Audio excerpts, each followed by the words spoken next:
Hello Ray guys! Good morning! Dito kami sa Ukay-Ukayan kasi dadagdag kami ng mga paninda kasi may mga nabenta na guys. So ganun lang, dagdag. Kasi pinabawasan ng mga customers. Tapos dagdag na namin kami para mabawasan ng gamit sa bahay. Konti na lang talaga guys. Kapag lakad na kami, makakapag-ayos na kami dun sa bahay kasi nga nalabas ko na yung mga ibang mga gamit. So, paps naman yung andyan dala ni Nico. Sobrang bilis lang namin dito guys. Nagdagdag lang kami ng mga gamit noon. Inayos ko rin konti yung table. So, baka bukas, pag may nabenta doon, magdadagdag na naman ako ng panibago kasi yung mga, nilagay ko din guys yung mga kaldero. Nilagay ko na tag 1 euro eh. Nagamit ko na rin kasi yun, kaya sobrang mura na lang din yun. Pero mamahal na bili ko nun guys. Pero okay na yun eh. Kasi marami din nangangailangan ng kaldero guys. Kahit nandito sa Finland, may mga pamilya dito guys. Nakulang pa yung kaldero nila. Ako happy na ako na kahit isa or dalawa lang yung kaldero ko. Okay na yun. Basta makaluto lang ako ng rice kapag kailangan ng rice o kaya ng patatas. Okay na yun guys. Dahil maraming gamit talaga eh. Hey guys, andito kami ngayon sa park dito sa Lahati guys. Maglalakad lang kami ni Nico. And hintayin namin na matapos si Anika sa school. And napakaganda ng view dito guys. Narinig niyo yung mga ibon. The birds are singing loudly. And it's also warm today and sunny. Ang ganda ng palibot guys, as in. Of course, hindi ako papayag na hindi nyo ito makita. I'm gonna take a very nice video for you para ma-experience nyo rin yung mga nakikita namin dito. I've seen the wishing well, but I don't throw pennies down below. I've seen a shooting star, but I don't follow where it goes. I'm not the superstitious kind. You were always meant to be mine.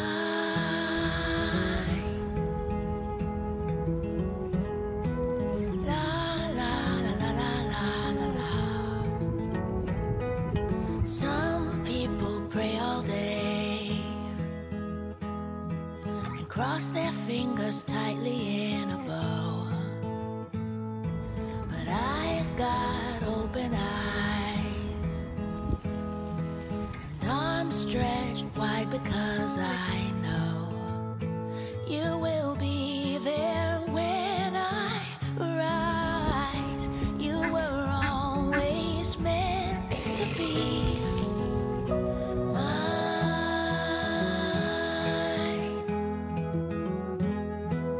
La la la la la la la la.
Dito na kami sa Lidl guys after doon sa park.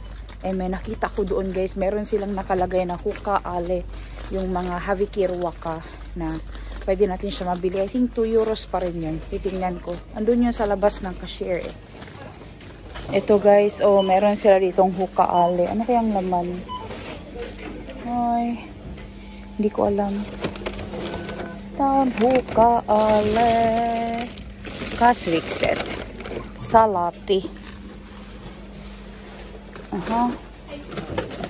Okay. Ito mushrooms naman. apples, guys. Yan ang laman. Nandito yung isa. Anong laman nun?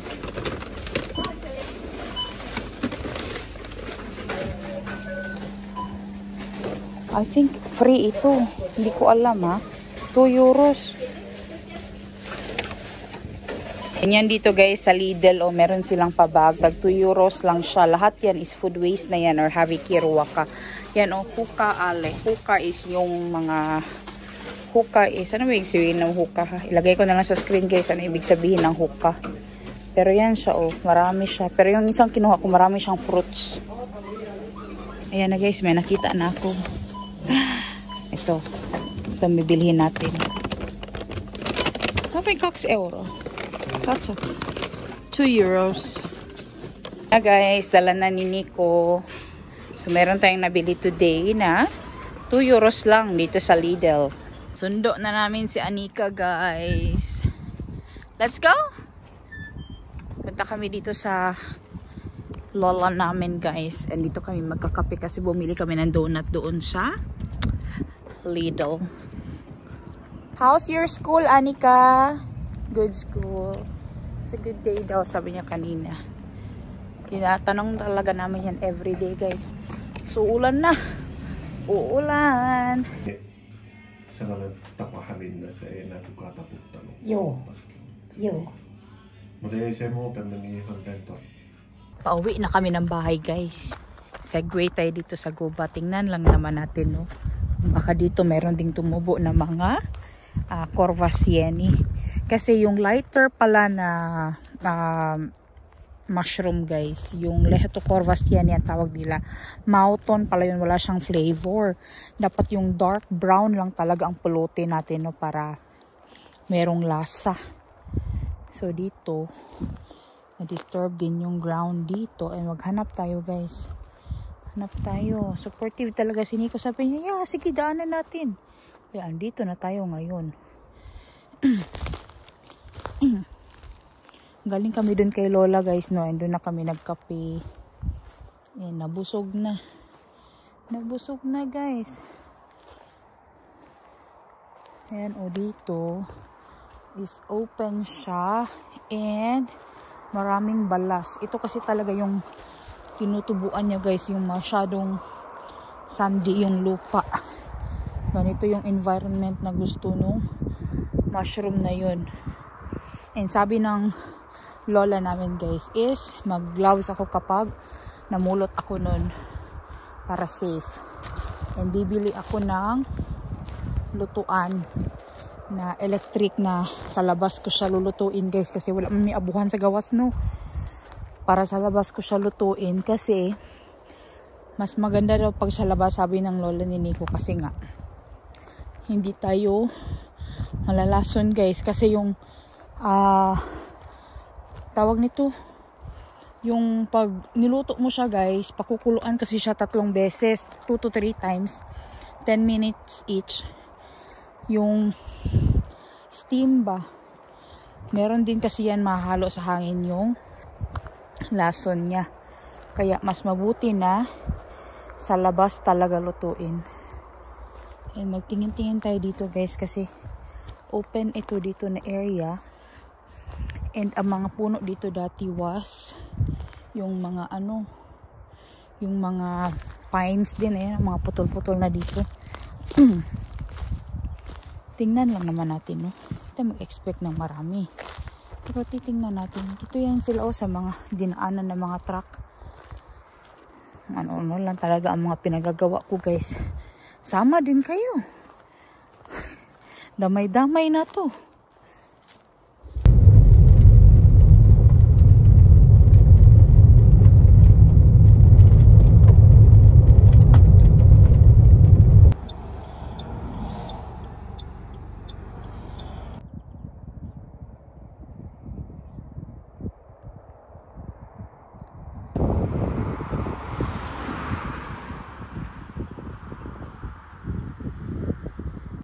Pangatlong forest na to guys na napuntahan ko today. Wala talaga ako nakita. Hindi talaga siya sa lahat ng forest tumutubo din. Hirap nang hanapin guys. Pero at least meron akong ilang lugar na merong Corvacieni na tumubo. Grabe itong lugar na to. Wala talaga guys. Mga pines pa naman ang tanim dito dati pero wala talaga siya. Ilang beses na ako nagpunta ng gubat na to pero wala talaga ako nakita. Last year nagpunta din ako dito. Wala talaga ako nakita guys. Kahit isa. Wala talaga.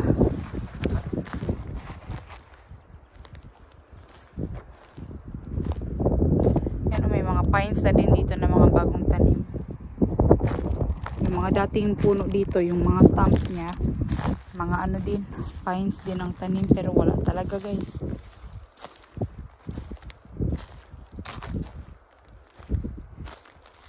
Pagod na ako kakalakad. Pero pasensya pa rin guys, pasensya kasi alam mo yung gusto mo talaga siyang matikman. Marami kang makuha ba kasi kapag niluto mo yun mag-shrink pa yun guys. Pero wala talaga dito. Lakad na lang tanang lakad nito. Wala talaga ako makita. Dito na tayo finally sa bahay and wala man tayong nakuha or nakita na mushroom doon sa mga forest na pinuntahan ko. It's okay kasi meron na akong paika or place kung saan ako pwede mag-pick ng mushroom na yun. So, i-haul na natin ito. Nabili natin doon sa Lidl for worth 10 euros. 2 euros lang ito guys. 2 euros lang. Ito is Hoka Ale. Nasa Hoka Ale na ito or doon sa mga Havikirwaka ng shop. And ito is hindi na nila binibenta to guys. Kasi nga, food waste na to ng grocery. It's a good thing guys na meron talagang mga grocery sa Finland na binibenta nila yung mga pagkain nila or yung mga food waste nila or Havikirwaka nila na mura. But sabi ko kay Nico kanina sa sasakyan, sana ipamigay na lang nila, no? But anyways, negosyo yon, so they also need to profit. But anyways, ito na yon.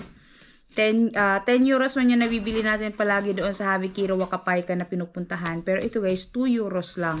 So, ito yung kinuha ko na bag kasi pwede ka naman mamili doon. Ito ang kinuha ko guys kasi marami siyang fruits na pwede namin siyang ma-juice. Ayun.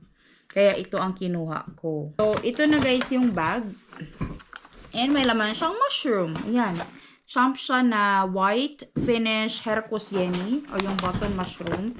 And meron tayong cucumber. Isang cucumber. Tapos, mga oranges. Ay, hindi mo ito oranges. Mga cat-cat guys ba? Cat-cat. Marami din siyang laman Ayan. Ito pa. O, diba? Marami din siyang laman, guys. Marami. Pwede ka na have a like a tray. Hihintay kay Nico ng tray, guys, para malagyan natin ito sa tray, para maisa siya.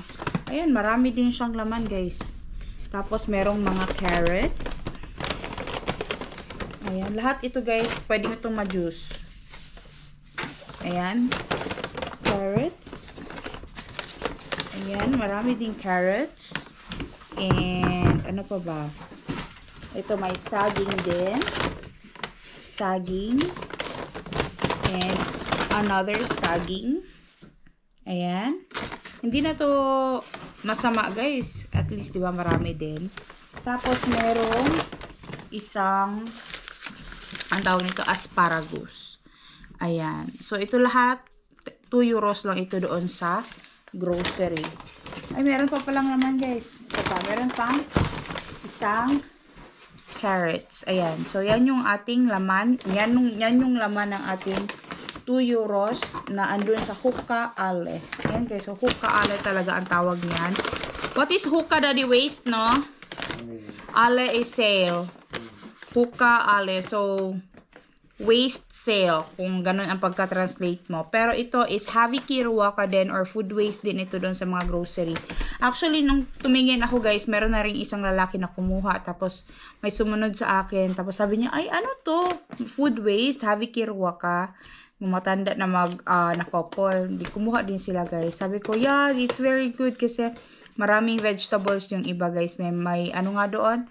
Yung Chinese cabbage nga doon guys. Pero hindi ko yung kinuha no. Kasi may mga gulay pa kasi sa ref.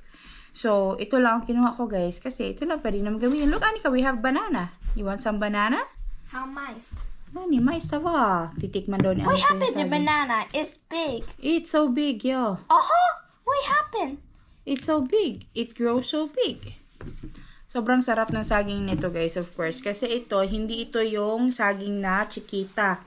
Ito yung saging na, tawag nito, organic. Ito yung medyo mahal dito. Medyo matamis naman siya ng konti. Pero iba pa rin yung... How much is that? Diba?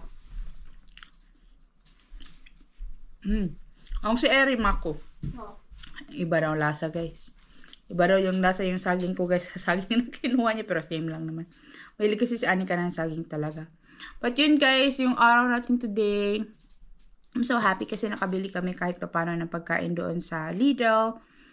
And bumili din kami ng donut. Kinain na namin doon sa bahay ni Lola.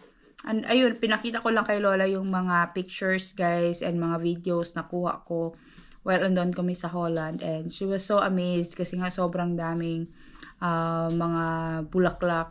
Sabi ni Lola, nakapunta na rin daw siya ng Holland in 1994. That was too long ago.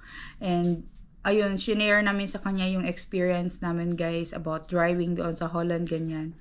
Kaya nagtawanan kami nung sinabi ko na ngayon sinasabi ni Nico na hindi na talaga siya magrereklamo, guys, kapag nag-drive siya sa Helsinki. Kasi nga, ayaw talaga ni Nico ng city driving. Kasi meron pa palang mas worse doon. Sabi ko, hindi pa nga natin na-visit yung ibang country.